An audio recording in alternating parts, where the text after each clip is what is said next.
50,000 ईसा पूर्व से 10,000 ईसा पूर्व तक के काल को पूर्व पाषाण युग माना जाता है। जर्मनी, फ्रांस, इंग्लैंड आदि यूरोपीय देशों के अलावा भारत, जावा आदि में भी पूर्व पाषाण युग के अवशेष मिले हैं। अनुमानतः मानव जीवन का अधिकांश भाग इसी युग में व्यतीत हुआ है। पूर्व पाषाण युग का मनुष्य पूर्णतः बर्बर एवं जंगली था। उनका जीवन पशुओं के समान था। उस समय जीवन संघर्षमय रहा होगा।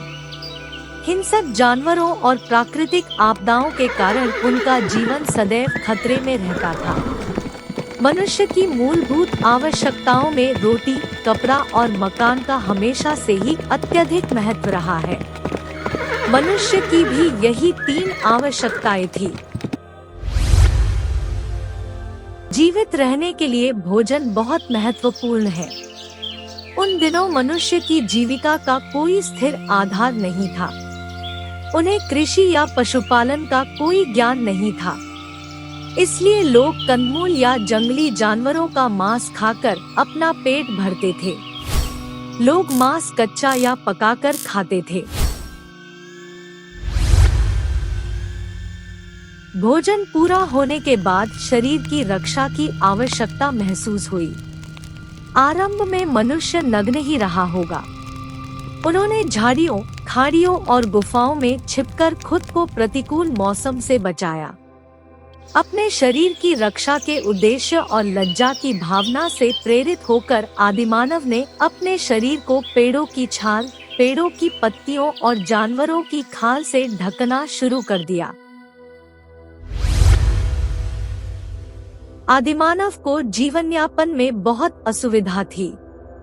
आज की तरह उन्हें भवन या झोपड़ी बनाने की कला का ज्ञान नहीं था। इसलिए उन्होंने गुफाओं, झाड़ियों और खाइयों में छिपकर किसी तरह प्रकृति के प्रकोप और प्रतिकूल मौसम से अपने शरीर की रक्षा की। पाषाणकालीन मानव ने अपनी आवश्यकता के अनुसार अनेक प्रकार के औजारों एवं हथियारों का आविष्कार किया।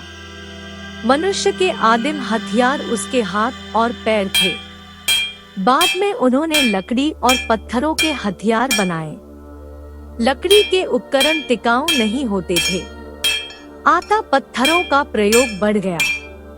पत्थर के खंडों को पीसकर नुकीले और सीधे भेदने वाले हथियार बनाए जाते थे।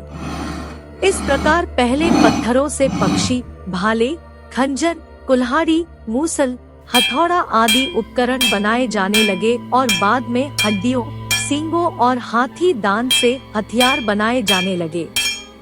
बाद में बढ़ईगीरी की कला विकसित हुई। रस्सियां एवं टोकरियां बनाने के साक्ष्य भी मिले हैं।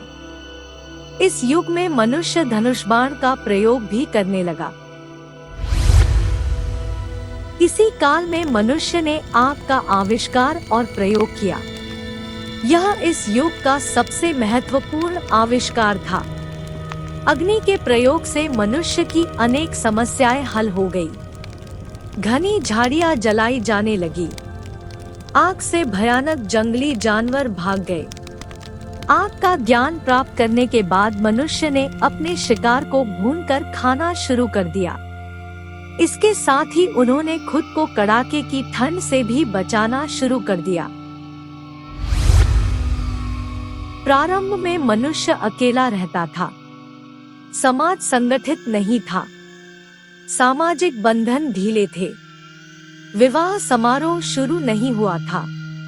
पति पत्नी के रिश्ते की चेतना अभी तक नहीं आई थी। समाज में महिलाओं का महत्व बहुत अधिक था। बच्चों पर केवल माँ का ही अधिकार था।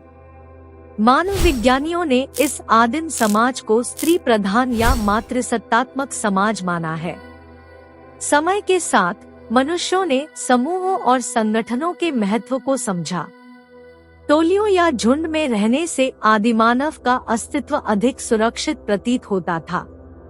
धीरे धीरे परिवार, विवाह, संस्कार आदि संस्थाओं का जन्म हुआ। इस युग में भी मानव समाज में कोई आर्थिक संगठन नहीं था। व्यक्तिगत संपत्ति अभी तक विकसित नहीं हुई थी। जंगलों और जानवरों पर किसी भी व्यक्ति या परिवार का कोई अधिकार नहीं था। इसलिए इसे आदिम साम्यवाद का युग भी कहा जाता है। संक्षेप में यह कहा जा सकता है कि प्रारंभिक पाषाण युग के मानव असभ्य एवं बर्बर थे। वे नहीं जानते थे कि खेती, पशुपालन कैसे किया जाता है या एक जगह टिककर कैसे रहा जाता है। उन्हें शिक्षा, साहित्य, कला, धर्म आदि में कोई रुचि नहीं थी। फिर भी यह स्वीकार करना होगा कि इन्हीं लोगों ने सबसे पहले मनुष्य के रूप में प्रकृति के विरुद्ध संघर्ष शुरू किया, जो आज भी जारी है।